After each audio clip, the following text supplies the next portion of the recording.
Hey guys, good morning. I am the last to leave our house for our team retreat. So I'm enjoying a little bit of alone time before I meet up with my hubby, my kiddos. They flew down last night late and we're gonna be taking in the parks of Universal this week with them. We're coming home Friday. So stick with me this week. I will be posting stuff and you'll be seeing my stuff. I will be keeping up with my workouts. But if you have questions or anything like that, I will be responding, but just give me a little bit more extra time. So I was going to come on with a motivation minute, and then I'm kind of segueing a little bit because we had a question, or we had some comments in our text thread, and I offered this text thread to everybody that's in this group. If you're looking for like more accountability for like weekly check-ins on weight, and let's make sure we're like getting those results, whatnot. If you're not in this thread and you want to be, please let me know. Do reach out. But one of the things that was kind of brought up was the frustration that happens when you are following the plan to a T. You're like, I'm trusting the process. I'm getting my workouts in. I'm following this stuff. Like, why am I not seeing change? Like the frustration that comes with it, right? Like, and I can relate to this so much because when I did my very first program, it was 21 Day Fix. And I remember like day 20-ish, maybe it was 19, it was 20, something like that. I had not gotten the scale. I was following the workouts. Like I was killing these workouts, you guys. I was following the nutrition plan to a T, like so strict with myself. Like I was not cheating at all. And I got on that scale and I think it had dropped like less than a pound. And I was pissed. I was so mad. I was like, are you freaking kidding me? Like, and trust me, I say the whole trust the process. And I reached out to my coach at that time. She's still, I guess, technically my coach, but we partner a little bit more than coach. But I reached out to her and I was like, I'm a little irritated. And she's like, trust the process. And I'm like, screw the process. I am putting the work in. Where are my results, right? Like it's so frustrating when you want to have that and you're doing the work and it's not happening. I get it. I totally get it. And unfortunately, I'm going to tell you, you have to trust the process longer than maybe you even think that you need to, right? We can't just do this for a week, maybe 2 weeks, even 3 weeks, 4 weeks, a month in. It depends on the person. Obviously, there's lots of factors to consider, but you do have to trust this process. And I will tell you, day 21, after I completed this, did my final results, you guys, I was down like 8 pounds. It was getting to that point that my body was finally able to release. It was getting to the point that I had finally revved my metabolism and convinced my body that I was going to take care of it, that I wasn't going to starve it or binge or do like all the things that, goes with not eating healthy or skipping meals or whatever it is that is your vice.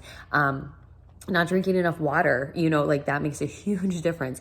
So trust this process when you hit that frustrated point. But what I also want to tell you is there's definitely a few things that I want you to consider. If you're like, I feel like I'm doing the work, but I'm not getting the results. One of those things is I want you to really consider, are you actually following the nutrition plan? Because you guys, nutrition, like 80% of your change is going to come through nutrition. And when I say actually following the nutrition plan, I don't want you to be like, yeah, I'm following. I looked at the list and I'm eating those foods and that's what I'm doing. Like, no, you need to follow the nutrition plan. And are you eating the right amount of containers? Are you following it in that you're eating portions, like the actual portions, not just the food you're changing? Yes, obviously, if you're eating processed foods and all that stuff, and then you change up your diet, you're going to see some changes, definitely. But if maybe you're somebody who has been eating pretty dang good and you're like, I eat really healthy, what's going on? What gives? You need to look at that nutrition plan that goes with your program, or go into the portion fix. Or if you're like, okay, I really need to dial this in, I need to educate myself, let's chat about an actual nutrition program, because To Be Mindset and Ultimate Portion Fix are both fabulous ones that, like, you guys, they are awesome in educating you on why we need to eat the way we do, instead of just saying, hey, this is what you need to do. That being said, make sure you're actually measuring the things out. Don't just be like, oh, no, I got it pretty good. Because even now, I did the containers for years, you guys, even now I have to like go back and double check, like, okay, this is about the amount, right? And sometimes I'm off. Sometimes I'm even less. Sometimes I'm like, oh, I would never put that much of whatever thing it is onto a plate. When I dump it into a container, I'm like, that's a lot of food. Like sometimes I eat less than what the container is recommending. So we need to balance out those macros. And that's the whole point of the container system, is it will balance out your macronutrients. And when you balance out your macronutrients, this is your fats, your carbs, your proteins, when you balance those out, your body will turn into a faster fat burning machine. Like that is what we want, is balancing those macros. The other thing I want you to consider is, how is your sleep? Are you sleeping good? Are you not sleeping good? Like, how are you feeling with this? Because when you lack sleep, your body will overproduce on what's called ghrelin. And I always think gremlin when I see the word, because I'm like, it's your inner gremlin. It's like, it's terrible, because when you're sleep deprived, what happens is this ghrelin will increase. And what it does is it increases your appetite, but it also slows down your metabolism. Like it's this double-edged sword, like not good. So how are you sleeping? Are you sleeping good? Are you getting enough sleep? And everybody's a little bit different. I know they say like around that 7 to 8 hours of sleep. I personally am one that functions very, very well if I've been doing for a while, I can function at 5. I don't know if I necessarily function extremely well, but if I get 7 to 7.5, that is my magic window. Like I feel really, really good. My husband, on the other hand, he kind of needs 9. Like he feels really good at 9. Some people need 8. Some people can function at like 6, 6.5. You can function there. But like I said, for years, I functioned on 5 hours of sleep and was like, I got this. I'm fine. I'm getting my stuff done. I'm doing my work. I'm like, but I don't think I was functioning well. Okay. And I want you to function well. Find your magic window, figure out what it is, and make it a priority. Sleep needs to be a priority in your life. The other things I want you to think about is, what are you drinking? Okay. Obviously none of us want to be drinking our calories. And I feel like that's a pretty big, obvious one. Like, don't be drinking sugary drinks, cut the pop, cut out your Gatorade, cut out your stuff. If you are one that you're like, oh, I really love Gatorade, or you feel like you need that extra hydration. If you sweat a lot during your workouts, I would really encourage you to try Hydrate. It's with the Beachbody Performance line. So actually my Energize sitting here. So it's like one that matches up with the Energize and like the Performance line supplements.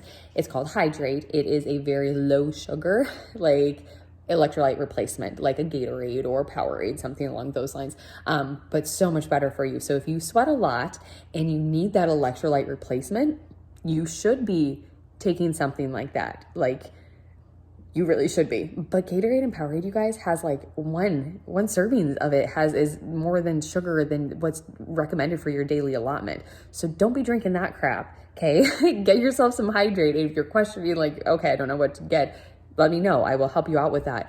But it is important to make sure you're replacing those electrolytes, making sure you're drinking enough water. Obviously, we have to be drinking enough water. Water is like, it's what cleans our insides, okay? Like it pulls out all the junk. We need to be making sure we're drinking enough water in order to lose that weight, to lose the inflammation, because inflammation, it's the junk that's getting built up in us, right? Water is gonna be what helps pull that stuff out. But then also consider, are you drinking a lot of carbohydrated drinks? Even if it's seltzer water, you guys, like those type of things, depending on the person, Some people will react different to it. Some, it really irritates their gut lining and they're going to have more inflammation in it because of the carbonation. And this goes for you guys, like the 0 calories or the low calories, even like your Mio, like little squirt drinks. Like I still am a little under the impression that if you don't drink water at all, yes, it's probably okay to do a little bit of flavoring to make sure you're hitting your water numbers. That's not so you can drink 1 or 2 glasses. This is so you are hitting your half your body weight. If it's the only way, okay, we're gonna like give you a little leeway. But learn to love water. Like seriously, learn to love it. It makes a huge, huge difference. And those sugar-free and those 0 calorie options, you guys, to add to your water, those things, it can be very detrimental to your gut lining, depending on partially the person, obviously. But for some of us, like the way that we process those things, it changes our cravings and it actually can increase our appetites. So we might be thinking, oh, we're going low calorie. Okay, awesome. But if it's increasing your appetite and it's making you crave sugary stuff and then you go and have a dessert or a candy bar or whatever, what was the point, right? Like, just don't do that. The other thing I want you to consider, if you're frustrated and you're like, this isn't working, like what is happening? I've been doing the work. Are you eating enough? Are you making sure, which kind of goes back to like, are you actually following the meal plan? Because I know for myself, when I first jumped in, and so many people that I hear comments about is, it's amazing how much food you need in order to lose weight. Okay. Now I know for myself, when I jumped into this, part of like the issue was my metabolism was so slow because I was eating so little. And then when I would eat, it was like I was the mom that like grazed off her kids' stuff, like bites here and there or whatever, but I never really ate. And then all of a sudden it was like 3 p.m. and I'm like, I've not really actually eaten today, maybe a few bites. And then I was so ravenous that I would like binge on something, just like giant meal or whatever. And it typically wasn't something that was super healthy. It was like probably, spaghetti and red sauce that wasn't like sugar-free red sauce. Like I don't know. I don't even know what I was eating, but I wasn't binging on like super healthy things by any means. And I certainly wasn't keeping my macronutrients balance out, right? It was a ton of carbs. Like that was my go-to. And then I would also do a ton of carbs. And then I'd be like, well, you need protein. So we need lots and lots of protein. And you guys, women actually don't need an insane amount of protein, okay? Like I think we only need like 20 grams a day. Like it's not an insane amount. So take those things into consideration. Are you eating too little? Is your metabolism slowing down because you're not eating enough? And maybe you're kicking butt in your workouts, which leads me to the next thing that I want you to consider. Are you actually pushing yourself in your workouts? Because it's one thing to be like, hey, I'm somebody that naturally just gets sweaty or whatever, and be like, Paul, look at me, I'm sweaty, I did this work. But did you really push yourself? Like, because if at the end of your workout, you're like, oh, I could have given so much more. You need to push yourself. You do. And I'm one that does it too. You guys don't feel like I'm not judging here, because I know there's a lot of workouts that I have that I'm like, I gave it half-ass for you, right? Like you kind of half-ass it a little bit, which I hate doing. But we tend to do this, especially if it's hard, it's a struggle. We naturally do it. We naturally pull back from that pain and the push that we have to have in order to break through those plateaus and whatnot. So consider, are you actually pushing in these workouts? And this doesn't have to be perfect, you guys. You don't have to be perfect in order to make these changes. But just know, if you're consistently not pushing, you're just going through the motions of the workout, you're wasting your time. You have to start pushing. Last thing I want you to consider, as I'm getting this video fairly long here, last thing I want you to consider when you are frustrated with this process and feeling like this is not working, what medical conditions do you have? Okay. Now for me, I have PCOS. With people with PCOS, it's polycystic ovarian syndrome, for those that don't know, or you could also relate this to people that have thyroid issues or anything really hormonally imbalanced. It tends to take longer for you to see change. Part of that is because when you have hormones that are already off, your body's trying to compensate somewhere. A lot of times I'm going to talk specifically on PCOS because I'm not very comfortable with it. I'm comfortable with it. I'm very educated in it, I should say. Competent is the word I was looking for, not comfortable. I'm very competent in the disease process. But with people with PCOS, what happens is your hormones are off. You have an increase in testosterone. And for people with PCOS, for those that don't know, maybe you do have PCOS, it's not so much the amount that you weigh. Okay, it's not like, it's not like you have to like weigh a certain amount or whatever, and your hormones are going to be like in the right zone. Weight is partly to consider, but what you really want to consider is what percentage of body fat are you carrying, okay? Because the higher your body fat is, the higher you're going to be off on your testosterone. And that's with people with PCOS, we have increased testosterone. It's kind of like this inverted in a few hormones or whatever. But when our testosterone's increased, and this can also be thrown off again with like thyroid issues or different things like that. But when you have that increase, what happens is we then produce this free floating insulin. And when we have free floating insulin is going to decrease your blood sugar, right? And when our blood sugar is naturally like decreasing, what will happen is our body goes, we need to eat. Our sugars are low, like we need to eat. So then we start getting ravenous because the hormone that triggered the eating is going, but then we continue to produce this free floating insulin, and the shut off for when we're full, that somebody that's hormonally balanced would feel the shut off when I'm like, oh, I'm content, doesn't always trigger. Usually it's not triggered until we are stuffed, we're engorged, and we felt so ravenous before we eat really, really fast. And we just feel like we never get full. You guys, it is no wonder that people with PCOS tend to have weight issues. Like this is part of the process. So consider, do you have any maybe underlying medical conditions that maybe you don't know about or you do know about and you just really need to educate yourself more on it?